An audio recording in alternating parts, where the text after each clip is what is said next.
Donc, il y a 5 questions qui ont été posées. La première question dit que faire contre la séance parlementaire. C'est bien ça, hein? Et puis, la question de savoir qu'est-ce qu'on peut faire pour maîtriser nos militants. Bon, alors, on va tout de suite commencer par dire que nous n'avons pas besoin de chercher à maîtriser nos militants pour la bonne et simple raison qu'ils sont très déterminés dans la préservation du projet politique que PASTEF et la coalition Jotna portent, mais ils sont très disciplinés. Je rappelle ici que le soir de l'élection présidentielle, avec le sabotage que nous avons constaté, quand ils ont été là, il a fallu simplement qu'on leur dise rentrez tranquillement et ne faites rien du tout. Ils sont tous tranquillement rentrés et n'ont rien fait du tout. Alors, pour la séance parlementaire, écoutez, ça rejoint la question de savoir s'il y a des manifestations demain. Alors, je précise tout de suite que le parti PASTEF, administrativement parlant, n'a pas appelé à manifester. Pour que cela soit très clair.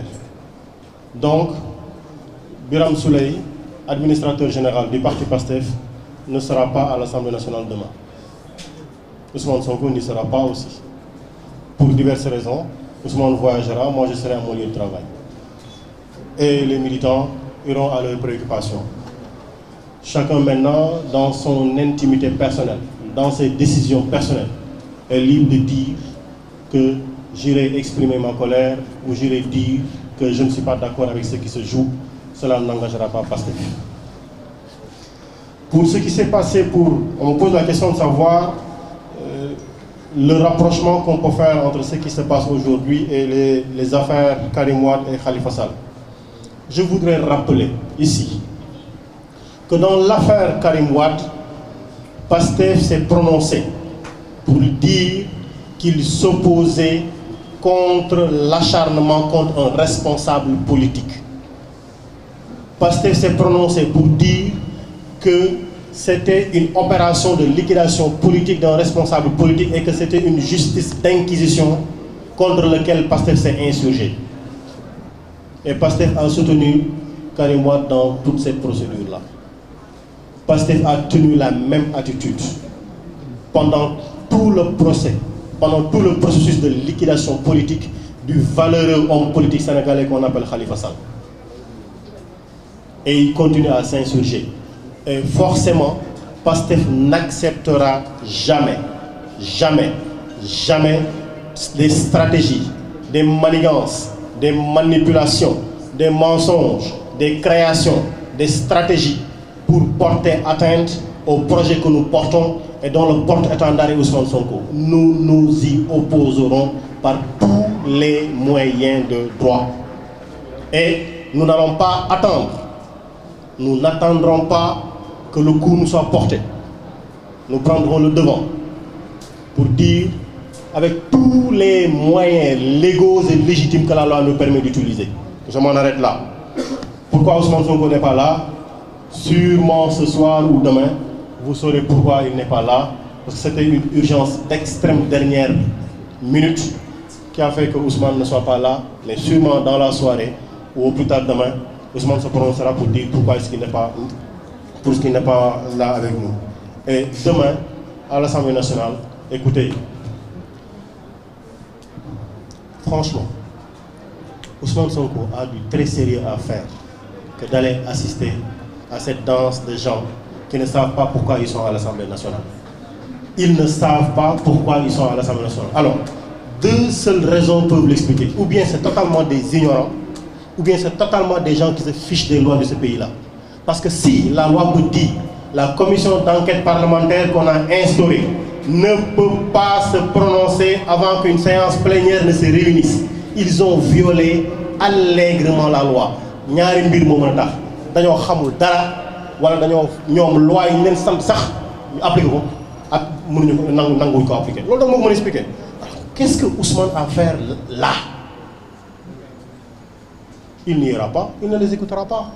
Ousmane ne plaide pas devant la presse, il ne plaidera pas devant cette grande comédie du pouvoir. Ousmane plaidera devant le juge, qui qu'il puisse être. Ousmane Sonko est un homme politique cohérent. bokk na ci li ñuy nawee ñii di yëngu ci wàllu politique cohérence ak constance ci jaamu soxla askan bi. Ousmane Sonko est un homme politique cohérent lu tax may wax loolu parce que bi ñuy taxawal commission d'enquête parlementaire bi Ousmane Sonko dafa bokk ci député yi nga xam ne reconnaîtrul commission boobu. maa ngi leen di fàttali ne bi ñuy taxawal commission bi benn ci député opposition nanguwul toog nanguwul bokk. Cohérence pour cohérence, Ousmane Sonko n'a pas à écouter ou entendre le travail de cette commission parlementaire. benn commission parlementaire mi nga xam ne dafa jalgati yoonu assemblée nationale ndaxte nañ ko fàttali te dee plénière moo def commande bi commission bi siwal na li nekk siwal na les résultats de son enquête avant suba donc lu ñu fay def suba. commission boobu amul benn dignité commission boobu amul benn valeur. Cohérence pour cohérence, je ne reconnais pas cette commission d'enquête parlementaire. Les faits même lui ont donné raison parce que commission bi génnee na résultat yi avant même ki nga xam ne moo ko santoon mu siy jot.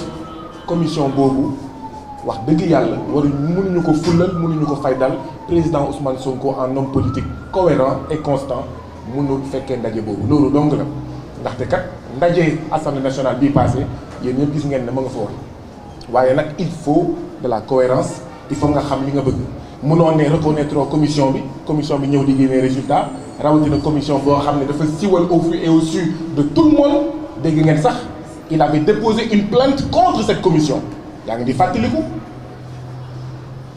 Ousmane Sonko dafa déposé une plainte contre cette commission ndaxte li mu def du yoon mënuñu ko sant liggéey yow commission d'enquête parlementaire nga nekk surga sa njaat gi déggagul li nga xam ne moom la yónnee yow nga nekk ci mbedd bi di wax te ki la yónnee d'accord ñëwoo sax ci moom wax ko ne li nga ma yónnee lii laa ci def moo taxoon mu porter plainte contre commission bi donc commission boobu président ñi nga xam ne ñoom ñoo ñuy fexel président Ousmane Sonko pare nañ ñoom pour lépp fii lañ fi denc ñetti at Karim Wade fii la ñu def lu ëpp ñaari at rëbës ki nga xam ne mooy président Khalifa Sall ak yeneen donc ñii lu ñu sañul ngir ngoy ci seeni avantage indu insultant insolent li ñu pare pour ngoy ci seen avantage yooyu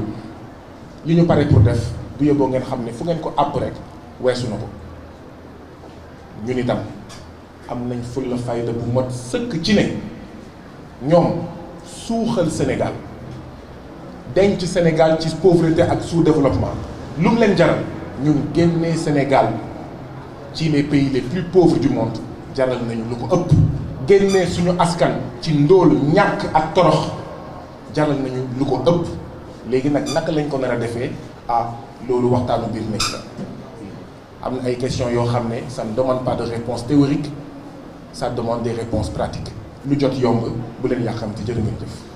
kon ñoo ngi leen di sant di leen gërëm xam naa.